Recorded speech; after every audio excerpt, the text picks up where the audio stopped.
ہم کریں گے ہر مظلوم کی حمایت۔ السلام علیکم ناظرین، میں ہوں حورین فاطمہ اور آپ دیکھ رہے ہیں حمایتی نیوز HD چینل۔ نظر ڈالتے ہیں آج کی اہم خبر پر۔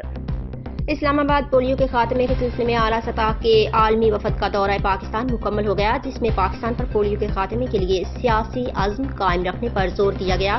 گلوبل پولیو ایریڈکشن انیشیٹو GPEI کے ایک اعلیٰ سطحی وفد نے 30 اپریل سے 3 مئی تک پاکستان کا دورہ کیا، جس میں تمام بچوں تک پولیو ویکسین کی رسائی کو یقینی بنانے اور پاکستان سے پولیو کے خاتمے کے خواب کو پورا کرنے کے لیے سیاسی عزم قائم رکھنے پر زور دیا گیا۔ پولیو اوورسائٹ بورڈ POB کے سربراہ اور بل اینڈ میلنڈا گیٹس فاؤنڈیشن میں گلوبل ڈیولپمنٹ کے صدر ڈاکٹر کرس الائس کی قیادت میں آئے وفد نے پاکستان کی سیاسی اور سیکیورٹی قیادت کے ساتھ ملاقات کی، جس پہ پولیو کے خاتمے کی راہ میں حائل چیلنجوں سے نمٹنے کے لیے حکمت عملیوں پر بات چیت ہوئی۔ مزید خبروں اور اپڈیٹ سے باخبر رہنے کے لیے دیکھتے رہیں حمایتی نیوز HD چینل۔